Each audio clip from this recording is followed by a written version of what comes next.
It's the grandson of right thought. Welcome to the School of Marvelous Light. Where did Yahusha say your enemies were?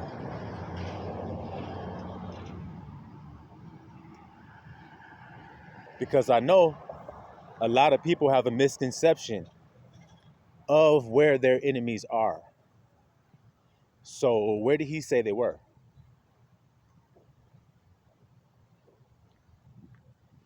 And man's enemies and man's foes shall be they of his own household. That's where your enemies is at. Because that's what Yahusha said. And he don't lie. So I'm sure most of you elect have found that to be true.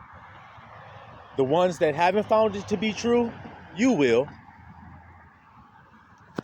If you think that your household is all together fighting a common enemy, then you're in error. You're wrong.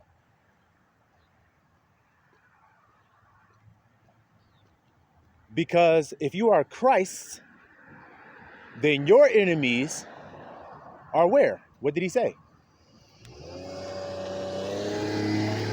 Your own household.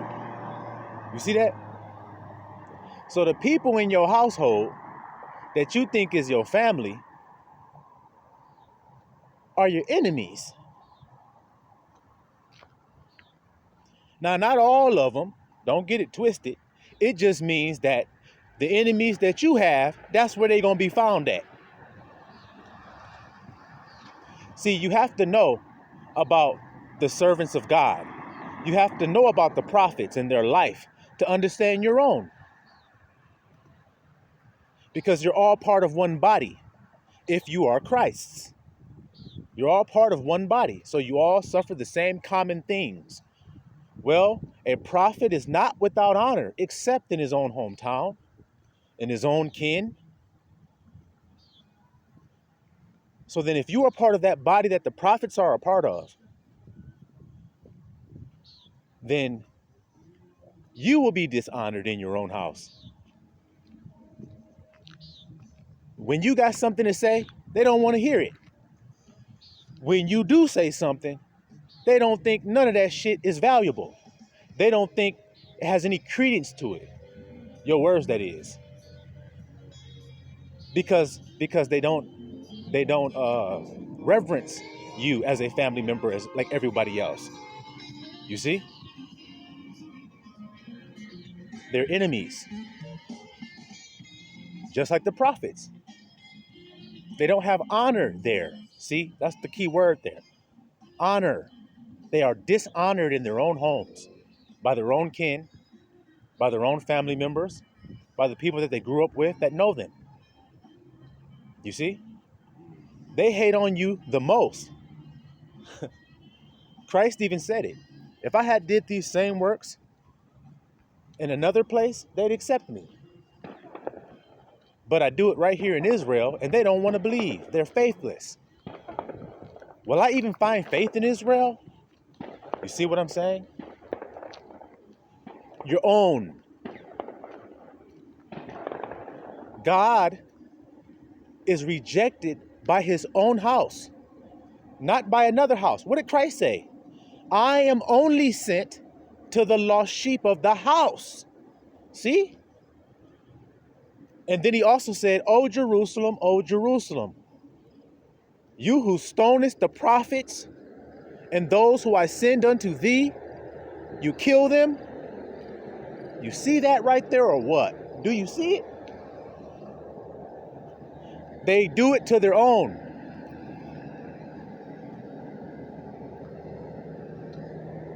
That's how your family is if you be elect.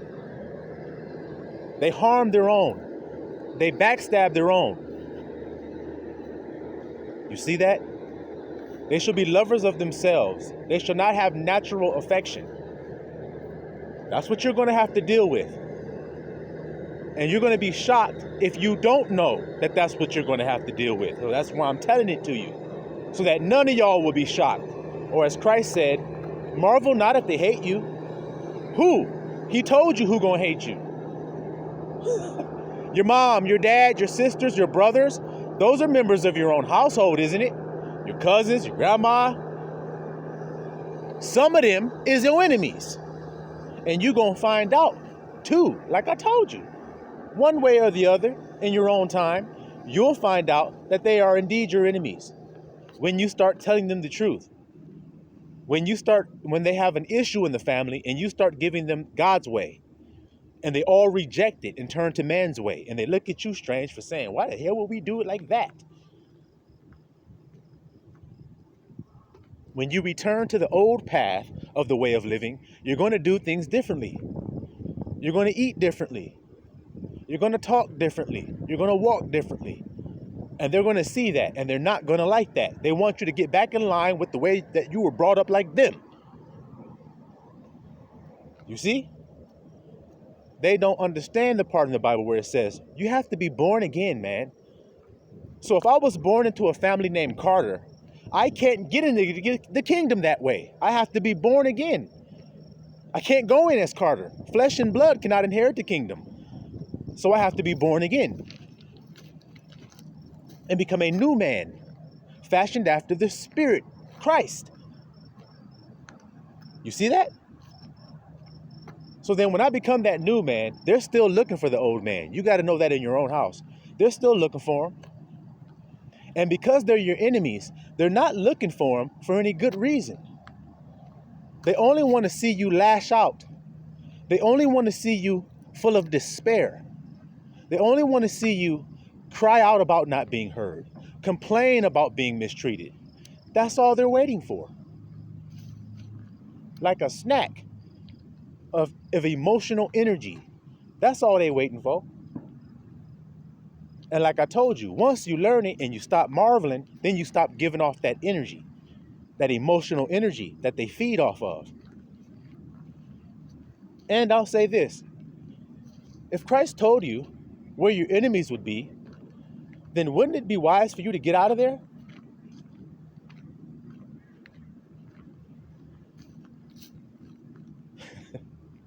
Yeah, come out of her. Be ye separate. Be not conformed. I say it all the time because he says it all the time. Separate. But see, people still trying to hold on to their family. They're still trying to hold on to their kin and their house. As if that's going to prosper you in the kingdom. It's not. It's not. It's what's holding you back from the kingdom. And that's why he had to put the enemies there to thrust you out of it. Because you won't leave willingly. You won't see it willingly. You have to be hurt into it. You have to be betrayed into it several times. You have to be let down several times before you finally accept it and say, this person doesn't love me, man. And you have to also discover what love is. The only way you can discover what love is you have to know the Father. The only way you can know the Father is the Son has to reveal the Father to you. I don't care what people are saying about how you can get the Father. That's the only way you can get him, is the Son has to reveal the Father to you. Because the truth is the only thing that can reveal love. Lies can't reveal love. It can't. Only the truth can do that. So only the Son can reveal the Father. Because what is love? God is love. Christ said, I and the Father are one. Well, yes, truth and love are one. They are. In the beginning was truth. And the truth was with God. And the truth was God. Easy to be understood. So the only way to get to the Father is through the truth. It's obvious, isn't it? You can't get through a lie and get to love. You can't. Love don't work that way. It got a flaming cherub around it. The flaming sword, that's Christ. You can't get through it. You got to go through the cherub, man. You got to go through the anointed one, Christ, to get back into the Garden of Eden, which is the place of perfect love. See, when you were cast out of Eden, fear crept in. But only perfect love can cast fear out. So the state of perfect love is a state of being fearless, Well, if you're in the Garden of Eden, you have no need of fear. You don't even know you're naked. So you don't have to hide yourself. Well, when you messed up, you had to hide. See? You had to cover yourself because you knew you were naked. Fear crept in other words. You didn't believe God perfectly loved you anymore. Well, that's the only thing that can cast the fears out of your life out. So when you see them betraying you, you don't have fear anymore. You have perfect love for yourself. So now you can love your neighbor as yourself. Hey man, did you hear what so-and-so did to you? You're like, nah, what? Man, they went behind your back and did this, that, and the third. Okay, well, he said my enemies would be in my own household. So you said my cousin did that to me? Well, that's to be expected. That's to be expected. See how I'm not marveling? Not marveling by that. I know they say they love me, but I know that they hate me. Because that's what you do to people you hate. You betray them. You backstab. You lie. You see? You backbite. See, you wait till they turn their back to you to bite them. That's what it is, man. So I observe, I see it, I accept it, I don't marvel. And neither should you marvel. And neither should you complain. Get mad? Nothing. Nothing. You just, if you do feel like that, it's because you still have the misconception that they're your friend, they're your family. But Christ told you everything you need to know. I told you when they came to him about his own kin, he said, who is my mother and my brother? Who is my kin, in other words? Those who do the will of the Father are. So I want to ask you about your family members. Do your family members do the will of the Father? What is the will of the Father? Loving God with all your heart, your soul, and your might, and loving your neighbor as yourself without iniquity. Do they do that? Well, then if they don't do it, then they're not your family. That's simple. That's simple. They're your enemies. Because you're Christ's body. You're one with Christ. So they're your enemy. They're Christ's enemy. That's why Christ said they can't hate you, they hate me. You see how it's connected? He says they hate you in one place, but then he says they can't hate you because they hate me. So what is he saying? Yeah, it's you individually, but it is because you represent me. You are me. And that's what they hate. They don't hate you, they hate me. See how it goes together? Oh, hold on one second. It's like I said, there's only two kind of people in the world. So if you think you're part of a family that's unique, and then all the other families of the earth are different, then you missing it. Because how could Christ say what he said if that was the case?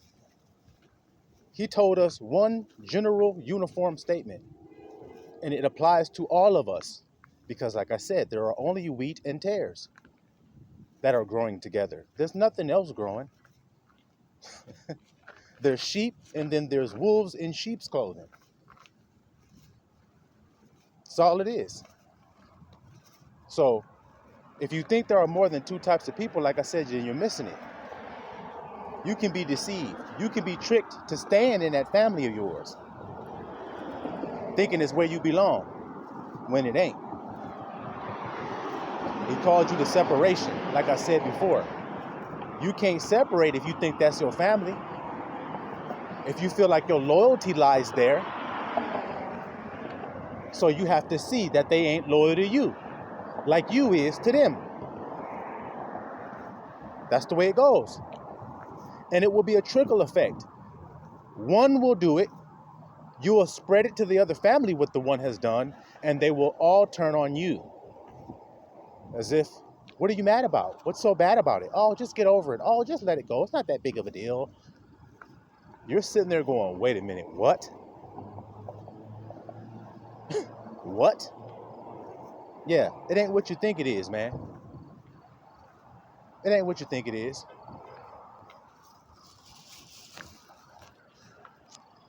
So like I said, those of the little flock must understand that your enemies ain't out there in the world, ain't out there in the streets. You think that when bad things are happening in the world, that those are the people that you go to ask for advice because you think they care for you. Well, not all of them.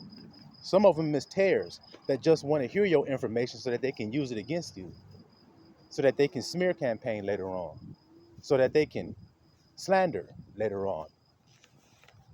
It's the only reason they're around listening. It's the only reason they're involved at all. So then all of these things that you're going through are helps to increase you in all the places you lack. You understand? So if it's discernment, then you're going to have to go through being betrayed, using poor judgment, trusting someone you should not have trusted. It hurts when it happens, but it's happening so that you can be a better judge of character. You can judge the right way and no longer judging the wrong way. Because like I said, you can't get betrayed if you judge the heart and the reins. You can get betrayed if you judge outward appearance. But that's the family you grew up in. That's the way it was. Work-based outward appearance.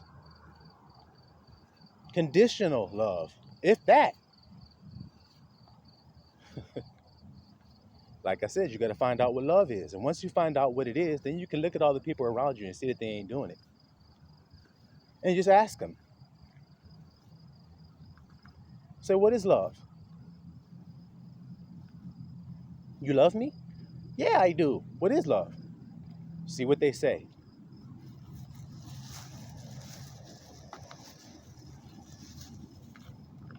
Then that's how you know if they do the will of the Father. Because I'm going to ask you guys, can someone do the will of the Father if they don't know love? If the will is to love, how can you do it if you don't know what love is? Now, ask the people around you what love is. And then go to your Bible to 1 Corinthians chapter 13. And then see if what they said lines up with that. See if what they do, rather, lines up with that. Because if it does, then that's your family member. If it doesn't, then that isn't your family member. I don't give a damn what their title is in your life. You got to be born again anyway. So what the hell does those titles have to do with you? I mean, listen to that, elect. If you must be born again to enter into the kingdom of heaven, then what the hell good was it, your mundane existence here, before you were born again? What does it matter? And that's a legitimate question. What does your prior life to being born again, what does it matter? What profit was it? Because you got to be born again to get in. You hear what I'm saying to y'all? So that's why he says, rejoice when they cast you out. But you don't understand that when you first read it. You're like, why would I rejoice when people are kicking me out? Because they don't love you. They can't love you. They despitefully use you, he says. Despitefully use you. That's what he said. He said, but rejoice when it's happening, man.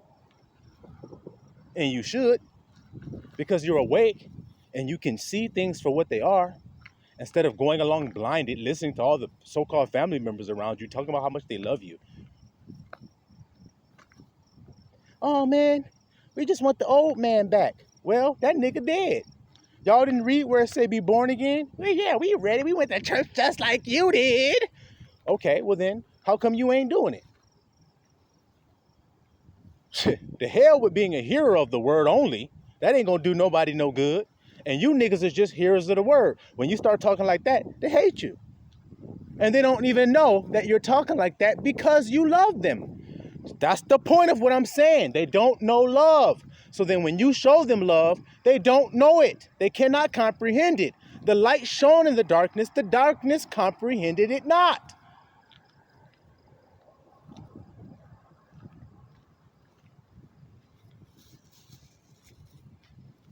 They have been taught wrong.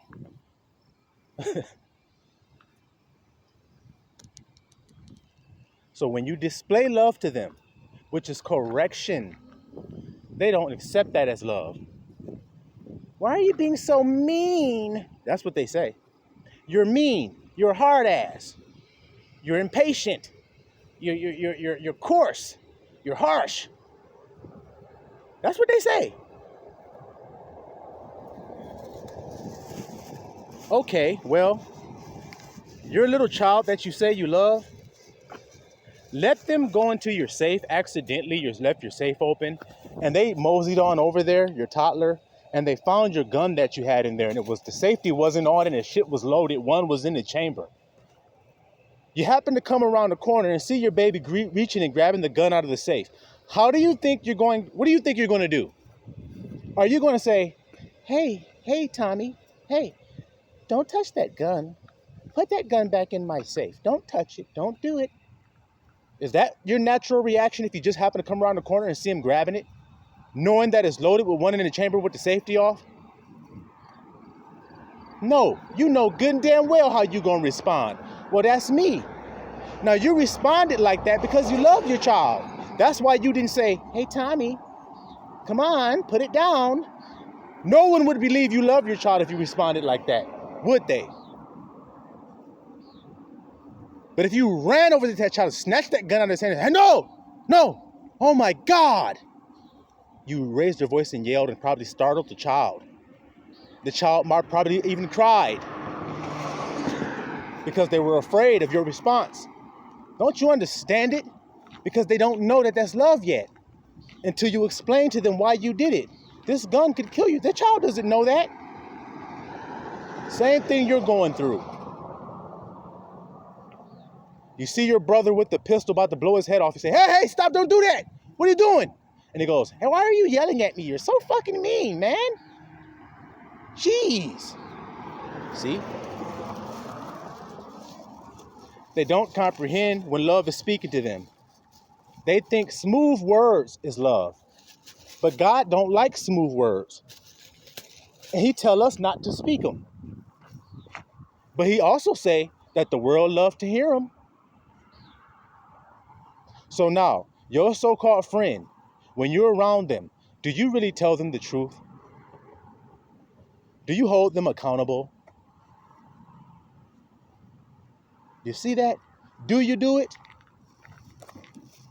Because if you do, and your friend receives it, then your friend ain't no fool. But fools don't receive correction, do they? Nope. So you see how there's a difference between the two? You see? Because that's what they're going to do. You got to know it. They're going to do things on purpose to provoke you to get out of character. That's what they're there for. That's why you got to go away from them, not stay around them. You got to leave them. Leave them behind. Go on your own way. Just like the bird that flies out of the nest. He doesn't return back to the nest. Once he flies out of it, he's gone. Never to return to that nest again. And that's how you got to be right now, little flock. Got to be brave. You got to be fearless. You got to trust what Christ told you when he said, fear not, be of good cheer. He says it all the time, so go ahead on and believe it. Don't be sad by a 3D circumstance when his word tells you to rejoice and be glad. Something happens to you and you get sad. Then you look at his word and says, be glad when it happens, but you stay sad. That ain't listening to him then, is it? Ain't no members of the little flock should be depressed. None of them. So if you say you're part of the little flock and you say you depressed, you ain't part of the little flock then. Because you ain't listened to the master that told you, be of good cheer. Rejoice. And again, I say rejoice. When they do this to you, rejoice. Sing.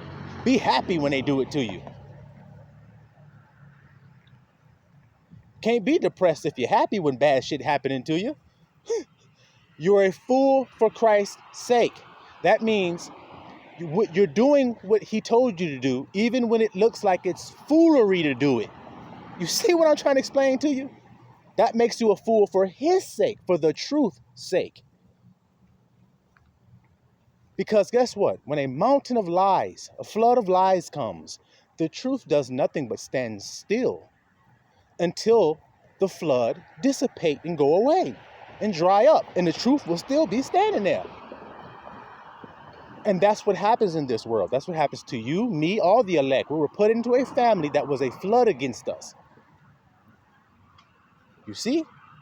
But we were built on a solid foundation called Christ.